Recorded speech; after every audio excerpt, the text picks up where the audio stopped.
Hi, welcome to the latest installment of Working with Louie. This is the third chapter, the third time I'm working on Louie's demeanor. And tonight we're actually going to put his nose in, and we're going to work on some of the side parts of his face. I worked a little bit before on his forehead and his eyes, but now we're really going to focus on the left part of his face. And the nose is always something that's intriguing. Most people have a very tough time doing the nose of any animal, and it's really a simple thing. Cats and dogs have very similar natures when it comes to their noses. They're all a series of little dots, and the sooner you get over that initial fear and just go to putting in what you see as opposed to what you think is there, you're going to be okay. With Louie, he's got the cutest little button nose, and he keeps sticking it in all the wrong places. One of these days, he's going to find a skunk somewhere, and he's going to be real sorry. So far, so good. He's a very well-mannered dog, and he's never been in any particular trouble yet. And I said this before, Louie's got a distinct personality. He walks into a room and he takes over the entire room. He expects complete attention, and he gets it. Now, what I'm doing now is just putting in the second nostril. Just a little bit of darkness. The top of the nose is going to be a nice series of dark. And yet, you do have this little grouping. And what we're going to do is just simply acknowledge the dark, put that in, and with a fine brush, I'm going to go with a much lighter series of colors. In the last episode of Louie, probably 3 or 4 or 5 more episodes away, I'm going to put color highlights in. It's interesting because Louie, because of the nature of his hair, everything in a room that he walks into will go into his hair. So if he walks into a blue room, his hair turns blue.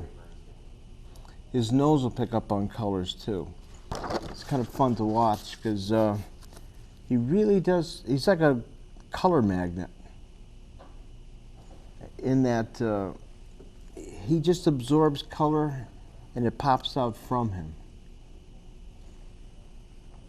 I guess it's the nature of the color of his hair. I've seen a lot of other dogs and they don't necessarily have that same ability. His basic hair tone is neutral, so that could be one reason. But I noticed that it's incredible. He'll walk into a room and whatever the color of the room is, it'll be exerted out by his hair. If he walks into an orange room, his hair turns orange. It's very strange. All right, so we're doing the nose. We're putting in the septum. It's a little line that goes right in the middle. We're going to put in more darkness on the far side. Got to get the brush a little wet. One thing I remember, this particular studio, this is acrylics I'm using, and acrylics are water-based. If you're painting in a dry room, they turn real dry real quick. All day today I was painting in oils, and most people have a tough time going from one genre to another. I don't have a problem. To me, I immediately respond to whatever circumstance I'm in. I was teaching this afternoon, and a person who I'm teaching it has just recently learned how to pick up on oils. So it's kind of fun to bring someone to a new understanding of something. And I like oils, I like acrylics, I have no fixed I don't like one over the other. I find that each one serves a purpose. If I was going to do a painting of an elderly gentleman, I'd rather do him in oil. For some odd reason, the ruddiness of the person's face, if it's a gentleman, looks so much better in oil. Acrylics are much more suited to young ladies. I know I sound like a chauvinist when I say that, but I'll take acrylics any day if I'm doing a young girl, or even a not so young girl. The colors are just more bombastic. As you can see, I got the dark pretty much set in the nose. I'm going to put not so dark. I'm taking a little bit of white and probably a little bit of tan and mixing it in with the Payne's Gray. Because what I want is an even shade, and I still want it dark though, so I'm going to mix in a little bit more Payne's Gray and even more. So I have 3 different tones. Here we go.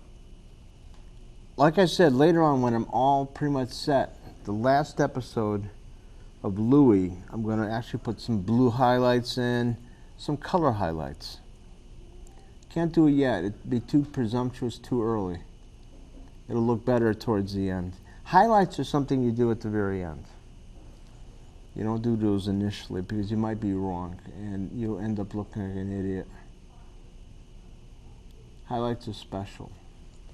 And it's best you wait to the very end to include them. Almost all set with his nose. Notice I'm taking a long time with his nose. There are certain parts of a dog that are important. The eyes, very important. If you get the eyes right, you got 90% of the painting. The nose is important too. Every dog, you don't get the nose right, oh boy, it's glaring. His smile, he doesn't have much of a smile, but he does have a kind of impish grin, and it does show. I took lots of photographs of Louis, and he's got very crooked teeth, I gotta tell you. So I'm purposely not making a painting showing them off. I don't want to hurt his feelings. God knows. He's a sensitive little guy. Okay, we're going to put a little bit more Payne's Gray up to here. Now watch what I do.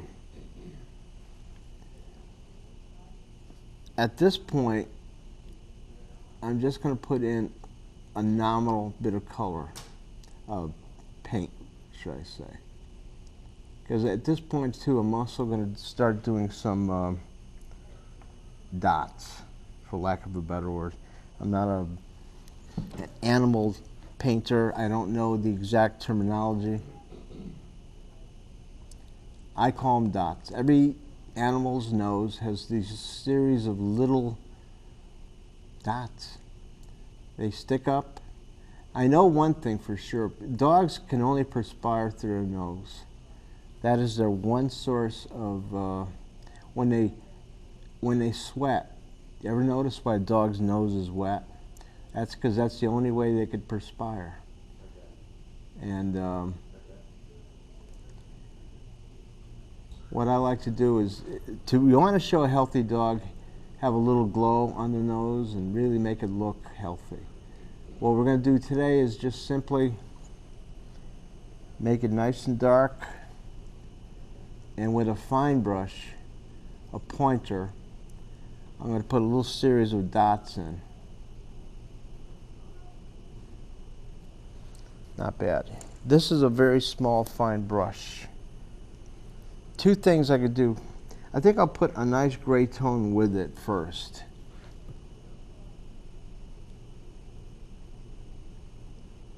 And there's 2 things I could do now. I could actually put in a series of lights or darks. I'm going to see how it works before I really make up my mind how I'm going to do it.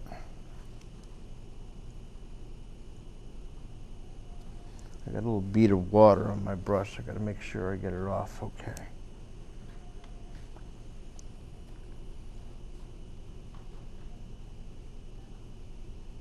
People always ask me what my favorite medium is, and I tell them it depends on what I'm working on at the moment. If I'm working on a portrait, then it's a cross between acrylics or oils. I also draw a lot, so I love graphite. I'm not a big fan of pastels. I find that I can't do as much detail as I would like. I'm fluent in it. I know all about it. I just can't get the fineness. It always looks a little bit messy. And I always kiddingly say that I graduated kindergarten when I was 3. So I kind of gave up on pastels. It sounds very bad to me. It sounds evil, but pastels don't satisfy me. Then they asked me, do I do anything besides paint canvases or do drawings? I do a lot of murals. I'm doing a mural right now in a restaurant in Avon. It's called Papacelli's, and it's in Avon, Route 10, and it's not done yet. But I got to tell you, I've done 3 or 4 murals in my life, and this one's turning out really nice. I'm very proud of it. So if you ever have the opportunity, swing by, take a look. I'm not saying you'll be amazed, but it is. I'm pretty proud of it. I'm not quite done. I give myself another month, and it'll be quite done. It's a scene, a rustic scene of old Avon farms, and it's like there used to be a dairy farm there, so it's turning out rather nice. I don't do much of that. I don't do too many landscapes, but you'd be amazed what you do in the course of a lifetime. Okay, what I'm doing with the nostril now, I'm going to darken up the edge just a little so it's still noticeable. Now, here we go. We're going to actually put little dark specks. I could do 2 things. What I'm going to do is put a light series, a light glow in first, and then put the dark specks in. It makes more sense to do it that way. And actually, in the end, what I'll probably do is put a bit of blue in there. But like I said, I'm not putting color in to the very end. I'll probably put shocks of blue here and there. Like I said, when he walks into a room, he takes every color that's in the room and it just pops out in his hair. Right now, all we're interested in his nose. So I'm putting a little reflection of light in that nose. Today, I think what I'm going to do is work on the left part of his face, try to get that done. His mouth, his nose, a couple little bit of hairs. As you can see, we got a good grouping of light on his nose. It's popping out really nicely. I did a mural a long time ago at Talcott Mountain, the Science Center. I was always proud of that one too, because I did that, God, it had to be like 15 years ago. And I had to do famous scientists. One of the professors at Talcott Mountain needed something for the Science Center, the lab, and he wanted me to do something involving astronauts, Einstein, all the famous mathematicians of the time. And I did about 20 famous scientists, including, I had an astronaut floating in midair. That was kind of cool. Anyway, I was finished doing Einstein, and one of the students who had to be about 11, walked up to me and he said, "Could you have him stop looking at me? He's staring at me." And I was kind of cute. I said, "I don't think he's staring at you. It's just, you know, it's nice that you think so, but I doubt highly that he's staring just at you." Well, every time I go to a different corner of the room, he's still looking at me. I like that too. I wonder if it's still there. I gotta make a visit. Okay, we got the nice glow. Like I said, I've done 2 or 3 murals. I love doing murals. As long as they make sense. I will not do something ridiculous. I want something to be lasting, and I think in this case, I kind of like a rustic scene. That was nice. I have a couple of cows grazing in the background. I like that effect. And it's historical. That was neat.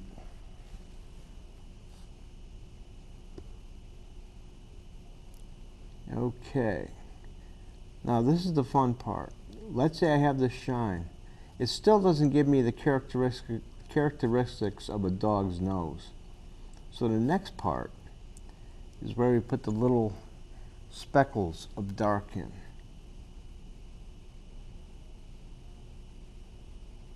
I'm blending it. I'm putting a little water in the brush, making it nice and liquid.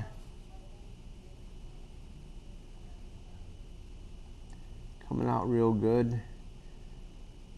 At this point, you take your brush and you get a little black. Just I don't use black, I use Payne's Gray.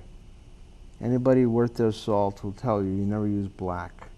Black is too overpowering. It just simply dwarfs everything. It's like in outer space, they call black holes the thing that sucks the life out of everything. Well, in painting, if you use black on your palette, it will literally suck the color out of everything. It's so strong and dominant. So you'll never see black on my palette. I'll use Payne's Gray, which basically is a very dark gray. Now what I'm doing now is putting in little black dots. Trust me, if you're at home right now, go up to your dog or your cat or your raccoon or your squirrel and take a look at his nose. He's got little dots. Every animal's got them. It's just the neatest thing, but the nose is how they sweat, how they release any type of heat when they run. That's how veterinarians will check if a dog's healthy. If he's got a wet nose, he's healthy. It means he's releasing a bit of moisture out of it. If he isn't, then he's running a fever or something. Or he's not panting, what have you. Louis is healthy. He's always got a wet nose. Looking good. I got the black in there. Yeah, and I'm not putting white dots in. I could very easily do that, but I'm going to wait to the very end. And I might make them blue, just to dramatize something. I'm going to have the dark ones come from the top and meet the ones I put halfway through. Looking good, Lou. The other day he came over to the house. He's not my dog, he's my daughter's dog. And I bought him this humongous bone. It looked like a dinosaur leg. Oh, did he go nuts. For 3 hours, all he did was chew that bone and chew that bone and chew that bone. He was so content. He's a very easy dog to please. Of course, he was a mess by the time he got out of the house. He was completely covered with slobber. But I think he likes coming over to my house because he always knows there's a treat waiting for him.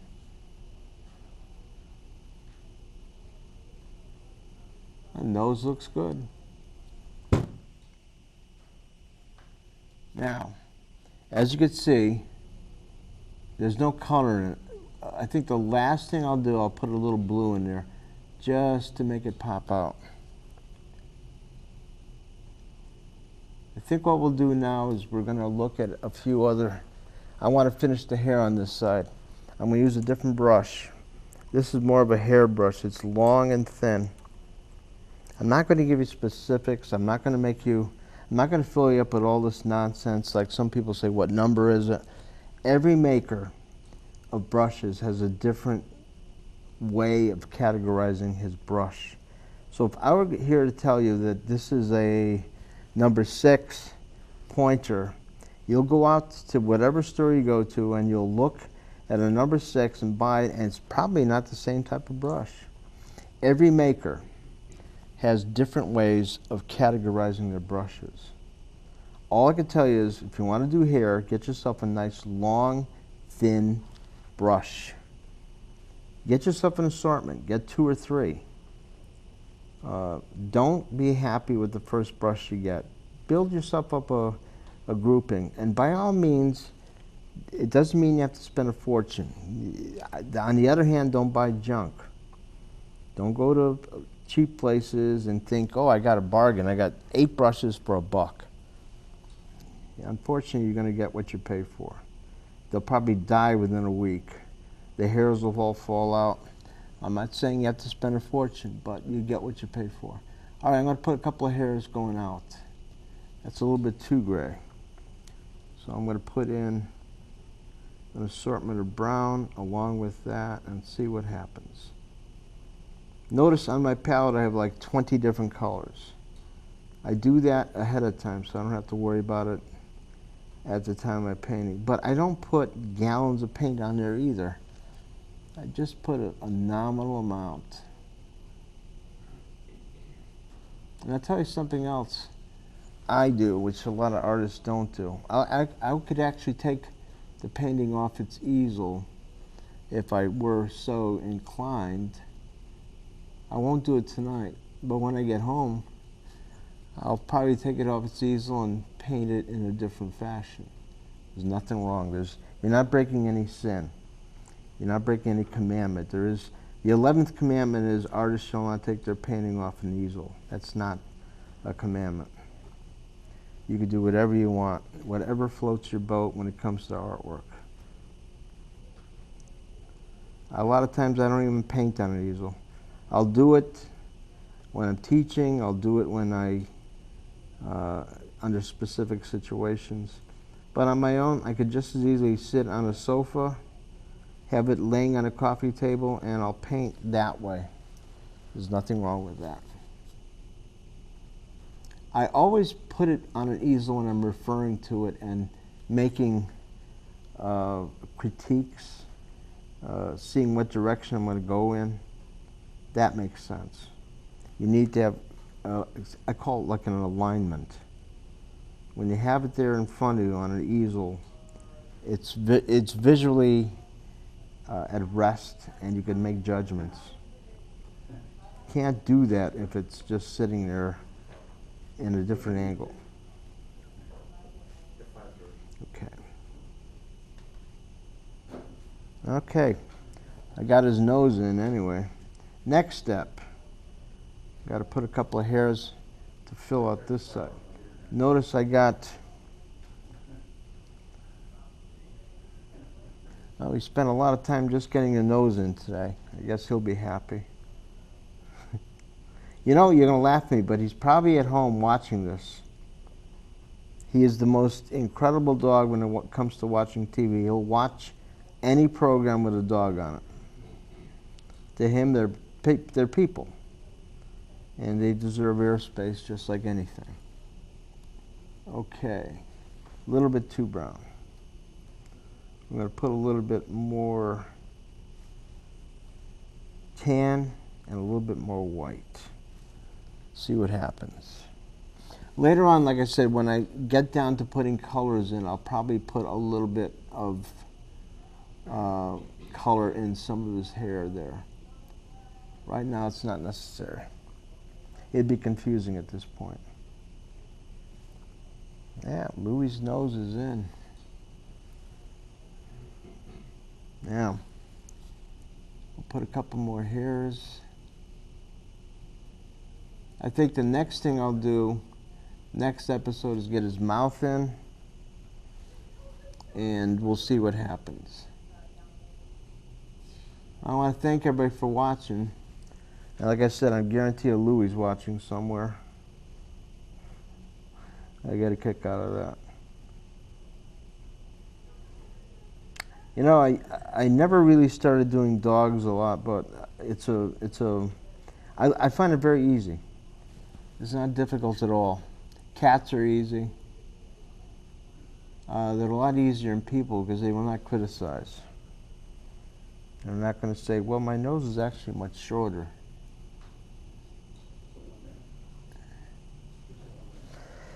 Okay, again, I want to thank everybody for watching. I want to thank Nutmeg very much. It's fun to do this, and I get a kick out of it. I have a lot of ideas for future projects. If anybody's interested in ideas for things that you think I should work on, give the station a buzz. I'm sure they'll pass it along to me. Like, for instance, I want to do the diner. I always thought that'd be a kind of a neat thing. The Plainville Diner is a fixture in my life.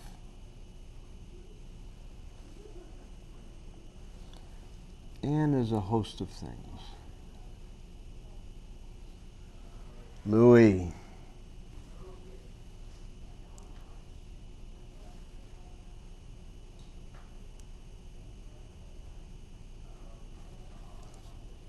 Let's put a couple more strands of texture in his hair. There goes my brush.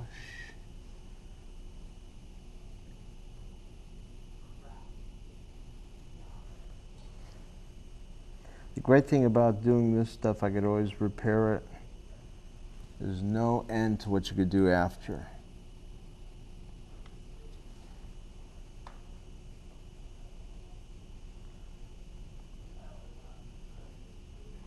Here we go.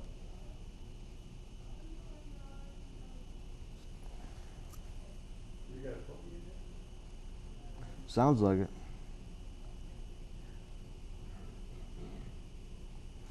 All right, let's just do a couple more. I'm going to put a couple of dark strands on top. A couple more strands on top of his nose. Now, the problem is that this brush is getting dry on me.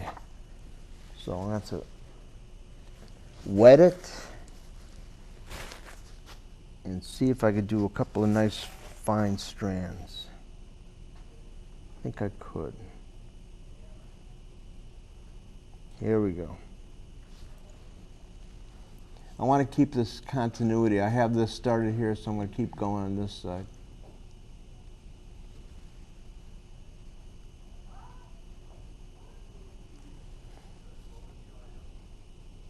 I'll probably see this guy tomorrow night. I babysit him every now and then.